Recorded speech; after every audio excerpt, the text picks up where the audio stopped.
Yosemite National Park, the second national park in the U.S., hiker and climber's paradise. This park is at the top of the bucket list for many, including us. We visited Yosemite in July of 2020. The weather would fluctuate between the 70s and 90s, so we had to make sure to pack layers. In order to enter the park, you have to have reservations, and the reservation covers your entry for 7 days. The park is currently running at 50% capacity, which is still a lot of people, but is obviously a lot less than normal, especially in the summer months. We spent 3 days in this beautiful park, and we can't wait to tell you all about it. We stayed in a small town on the east side of Yosemite called Mammoth Lakes. I won't spend too much time telling you about Mammoth Lakes because it's still pretty far away from the valley. Lodging was hard to find in Yosemite, especially with their hotels and campgrounds being closed or low capacity due to COVID. Mammoth Lakes is a cool town with great places to walk around and eat. It is 2.5 hours from the valley, give or take a few. You've probably heard of El Capitan, Half Dome, and Yosemite Valley. Some things I didn't quite understand until I went were: number one, this park is massive, and Yosemite Valley is the hub for visiting the park. That's where you'll find your visitor center, park shop, and park restaurants. There are many trails that start in the valley, however, there are many that start elsewhere. Make sure to do your research on what trails are most important to you and map them out before you go. Number two, Yosemite Falls is actually 3 waterfalls: upper, middle, and lower. They are all connected, and together they make the largest waterfall in the contiguous United States. Number 3, I thought I would have to go to a viewpoint to see Half Dome. You absolutely do not have to. You can see Half Dome from almost anywhere in or near the valley. This thing is huge and incredible. You can't miss it. Number 4, if you drive in from the east side, you'll see El Capitan first, then Half Dome. If you come in from the west, the first thing you'll see is the famous tunnel view of the entire valley, including Half Dome, El Capitan, and Bridal Veil Falls after you exit the tunnel. This view really does take your breath away. We drove in from the west side, so the first thing we saw in the valley was the 7,500-foot granite cliffs of El Capitan. It was awesome to see up close. Then we found parking along the road for the trail to Vernal Falls, and there was plenty of parking in the morning when we arrived. This is a super popular trail, and I would imagine that finding parking is usually pretty difficult because even at half capacity, there were no spots left in the parking lot. From our spot on the road, we caught our first glimpse of Half Dome and stopped for a moment just to take in the view. The trail to the top of Vernal Falls is usually about 9 miles. It is uphill the whole way to the top of the falls, then downhill the whole way back. We usually get to see both Vernal and Nevada Falls. However, due to social distancing restrictions on the trail, once you get to the viewing area at the base of Vernal Falls and ascend to the Mist Trail portion of the trail, it becomes a one-way trail from 8 a.m. to 4 p.m. This means in order to get back down, you have to go an alternate route on the John Muir Trail, which adds 500 feet of elevation gain and 5 extra miles to the hike before heading back down. Because of these restrictions, we decided to turn around once we arrived at the base of the falls. Even with restrictions, it was definitely still worth seeing and doing because the park is so lush and beautiful.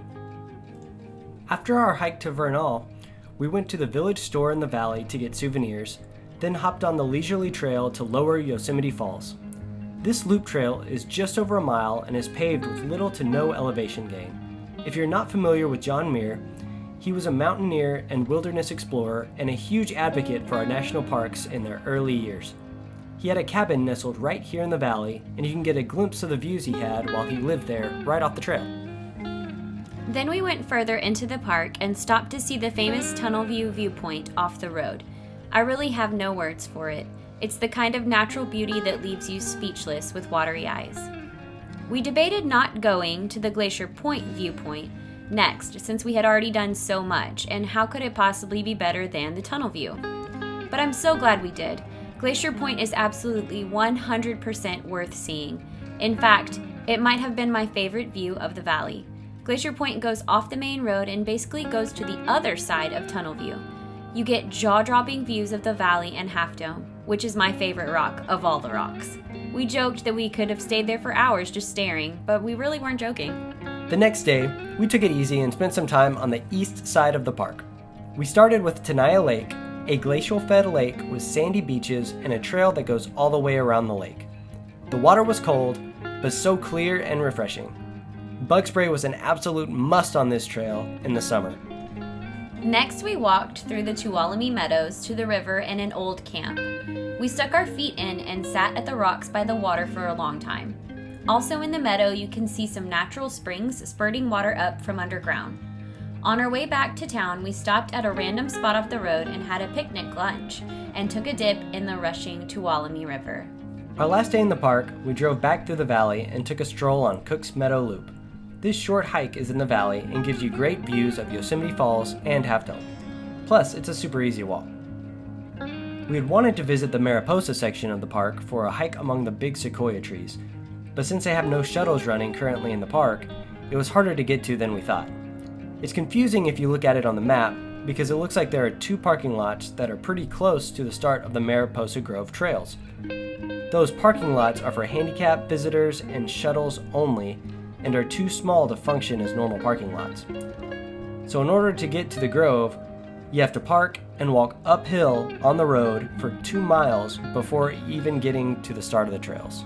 So instead, we visited the Mariposa Visitor Center and walked through the historical Pioneer Yosemite History Center, where we got to see horse-drawn carriages in a small town where some mountaineers and carriage companies would take people into the valley to explore, hike, and climb back in the 1800s. This was interesting and nice to slow down and learn something about the history of the park.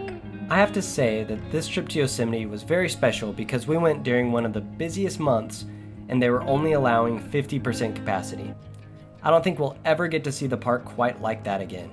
We can't wait to go back when there aren't as many restrictions, but I can't stress enough how important it is to plan and do your research before you travel somewhere, especially the way the world is now. I hope you enjoyed this video about our trip to Yosemite this summer. And we hope it inspires you to think about visiting the park too. It would definitely be something you'd never forget.